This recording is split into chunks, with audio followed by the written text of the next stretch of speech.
Meeting eno kwe kulaba nti tutereza drama domain zizo nezenjawulo omwawule aba music balonda aba film nabo balonda nabagala kuddamu okulaba nti bawongera okutereza domain yaabwe kati n'aba drama nabo bali mu kaweefube okulaba nti nabo bafuna obukulembeze obwa drama as a domain. Tulina domains ezenjawulo, tulina music, tulina dance, tulina film, tulina drama, tulina comedy. Tulina ba comedy nabo bamala okulonda. Tulina comedy, tulina the theatre houses themselves, tulina nebulous bands nazo falling into that creative arts or entertainment industry. But all the performing artists bonna balina okubeera nti bafuna obukulembeze obwenjawulo kwanda bagamba nti tulina okufuna okulonda kwa Federation of Performing Artists of Uganda. Naye aba bana abalina obukulembeze obudomains ezenjawulo abakulembeze abo be balonda leadership ate yawa ey'okutop. Kale kakati aba drama ye meeting eno okusobola okulaba nti nno batereza house yaabwe. Mukulu Benon, ensonga era gye twagadde okumanya sako ekintu kino kye mutambiseewo mulina enteekateeka esinkana omukulembeze w'eggwanga association eno egenda ntetandise butandisi drama ebaddewo osonga oludde bagamba nti naliko secretary wa UTIGA, Uganda Theatrical Groups Association, eyo nange nagisanga nawo eyo abagitandika bafagiru mande mujje ensanvu. So leadership ebaddewo tekitandise butandisi ne kukitereeza na kukiza mu maanyi. Mukulembeze w'eggwanga simanyi lwaki tebakikola kusinzingana mukulembeze wa ggwanga, bakikola kutereeza domain yaabwe.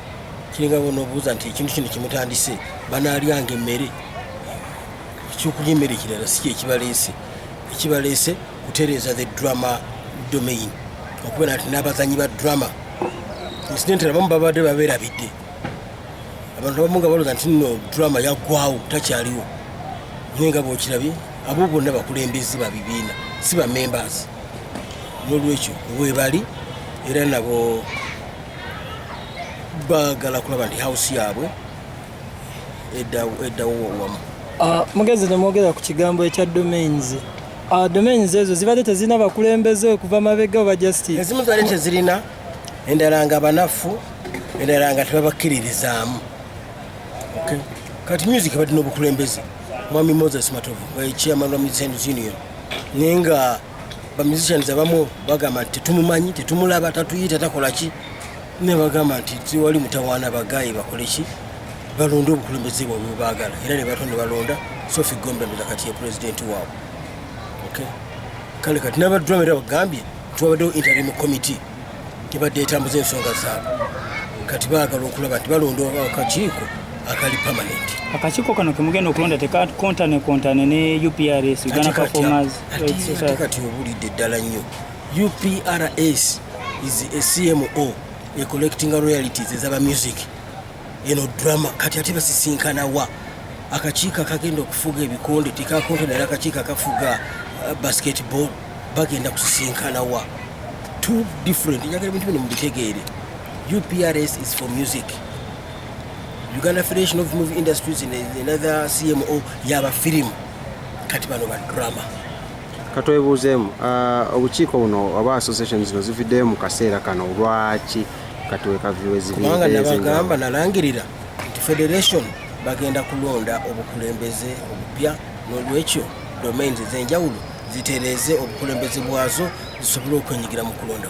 Mambeno Kibuga, waliyo retreat buli mu bannaffe abawuma, namwe mukkiriza mu retreat okukikiriza mu tutya? Retreat omukulembeze erimu okusinkana omukulembeze w'eggwanga. Ba artist. Ba artist as in musicians bokka oba artist. Ani agenda ba musicians ba artist. Anti endowooza y'abantu. Kati nkyamu tugendera ku kikyamu olw'okuba boyo endowooza yaabwe mubasomese gwe mulimu gwamwe nga bannamawulire. Teach them. Mubazuukuse mubazibula amaaso. Ani artist biza domain zenkugambye. Dancer is an artist, a dramatist is an artist, a musician is an artist, a poet is an artist, a comedian is an artist.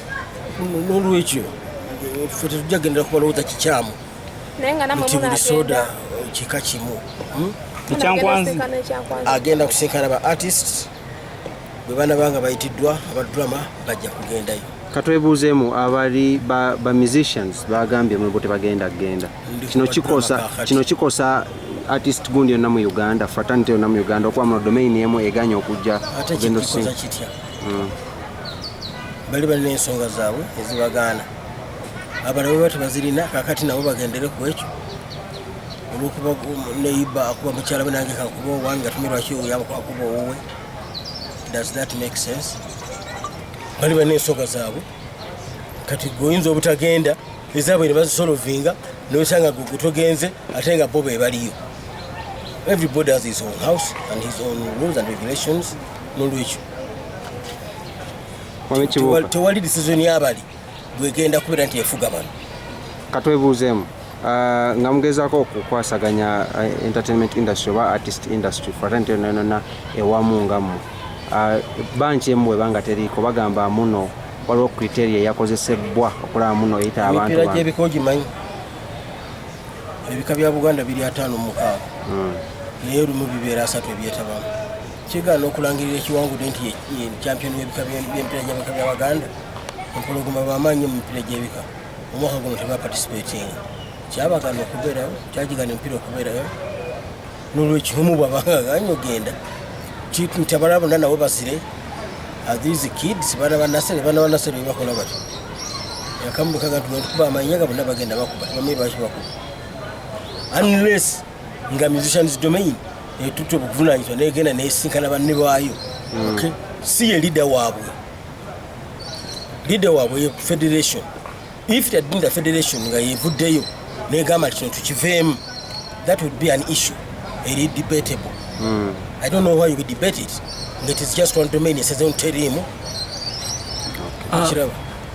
Mugenze ne mwogera ku nsonga y'okuba nti domains kati ezimu nti bayitayo abantu abamu 10 abalala 10 mbwe yamwe bayitayo abantu batono baali bayisayo batono olwokubeera nti babadde active kibagezaako kakati okukola okulaga nti weebali. tutangazeemuko ku nsonga